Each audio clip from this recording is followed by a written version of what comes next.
నానా బుజ్జి ఇంకెంతసేపు పడుకుంటావు నానా? టైం అవుతుంది లే. అయ్యో ఏమిటండి చంటి పిల్లాడు నిద్రపోతుంటే అరుపులేంటి? నేను అరవట్లేదే, మరి వాడిని లేపుతున్నాను. లేపారులేండి. అవుట్ హౌస్ లో కుక్క లేపలేదు మీకి మీ బుజ్జి అని. అసలు వాడు ఎవడండి? ఈ ఇంటికి రాకుమారుడు. రాకుమారుని అలాగా లేపేది. ఇంకెలా లేపుతారు? ఇది పట్టుకోండి.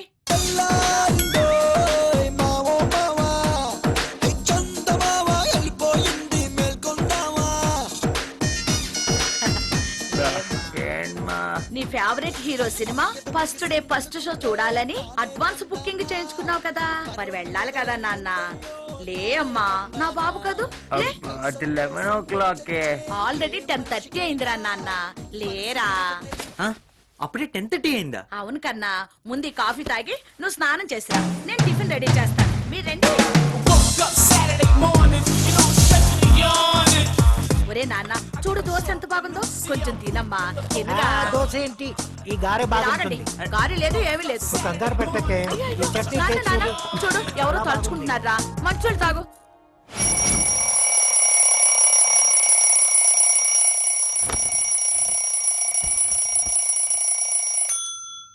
Good morning dad. Good morning mom. ఊరు వెళ్ళేటప్పుడు పనమ్మని పెట్టాలి ఉండొచ్చు కదా. ఓ నాతో ప్రాబ్లం కదా. ఏం చేస్తాం, self service.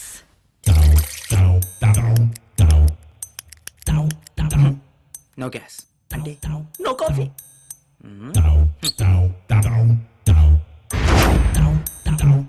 No water, no bath. Fresh refresh. ఇప్పుడు ఇది కంట పడితే మనకి 3rd degree. ఎంత పెద్ద అపార్ట్మెంట్ కి ఓనర్ నైనా నేను ఆఫ్టర్ ఆల్ ఒక వాచ్మెన్ కి భయపడుతున్నానంటే అనుకుంటున్నారా? ఈ అపార్ట్మెంట్ మంది కాదు. షాక్ అయ్యారు కదా. ఇంకో షాక్ ఇస్తామేనండి.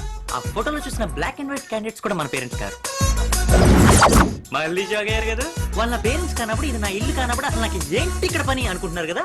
అది మీకు తెలియాలంటే నేనెవరినో తెలియాలి. నేనెవరినో తెలియాలంటే నా ఫ్లాష్ బ్యాక్ తెలియాలి. ఎన్ని సినిమాలో చూస్తుంటారు ఫ్లాష్ బ్యాక్లు. దగ్గర ఇంకొంచెం.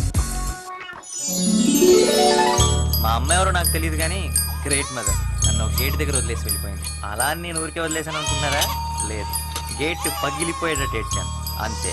నా ఏడ్పు సౌండ్ కి చెవులు చిల్లులు పడి దెబ్బకి పరిగెత్తుకొచ్చారు ఆ ఇంటి ఓనర్. ఏంటే చిన్న బాబండి, ఎవరో ఇక్కడ వదిలేసి వెళ్ళిపోయారు. ఉందా ఏడుపు అనిపించు. ఎలాగండి? తాగేంటే పాలు పట్టించు.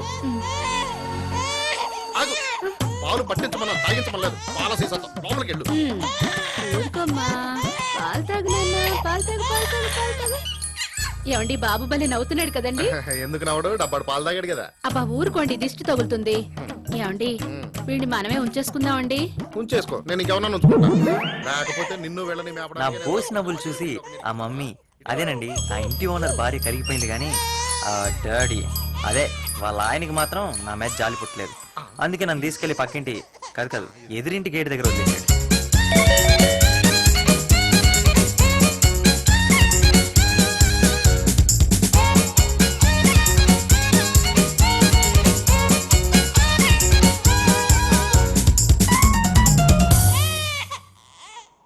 ఏమండి, వీడు తిరిగి తిరిగి మన ఇంటికి వచ్చాడంటే వీడు మనకి రాసి పెట్టున్నట్టున్నాడండి. ఏంటి రాసేది రామకోటి?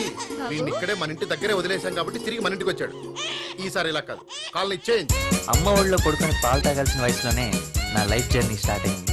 ఇలా గేట్లు, చేతులు, వీల్ చైర్లు మారుతూ మారుతూ చివరికి అపార్ట్మెంట్లు మారే ఏజ్ కి దిగిపోయాను. ఏమండి, ఏంటే అన్నిటికీ తాళాలు వేసారా? వేశాను. బెడ్రూమ్ కి వేశాను. బీరువాకి వేశాను. స్టోర్ రూమ్ కి. అబ్బబ్బబ్బబ్బ, నీ మూతికి తాళం వేసి మ్యాన్హోల్ లో పడేస్తే పీడ విరగడైపోతుంది, నాకు దరిద్రం వదిలిపోతుంది. అబ్బా కోపడకండి, మీ గురించి నాకు తెలీదా?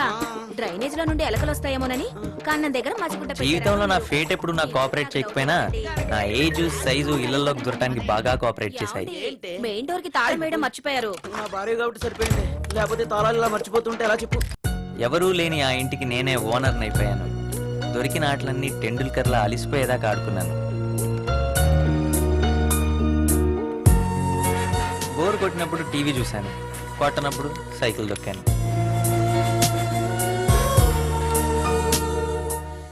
ఆకలేసినప్పుడు ఫ్రిడ్జ్లో ఏది దొరికితే అది తీసుకొచ్చి ఫుల్గా కుమ్మేశాను. కడుపు నిండాక బుల్లి కుంభకర్ణుడిలా హ్యాపీగా పడుకున్నాను. ఇంతలో తలుపు సౌండ్ అయ్యేటప్పటికి ఓనర్స్ వచ్చారని తెలుసుకొని సైలెంట్ గా చెక్కేశాను.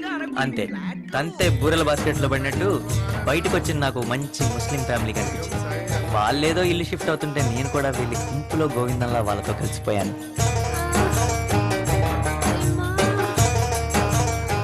बच्चे लोग तुम लोग पीछे बैठो चलो चलो चलो अरे बाबू నా బండి ముందర పోతుంటది నువ్వు వెనకాల తీసుకురా అలాగే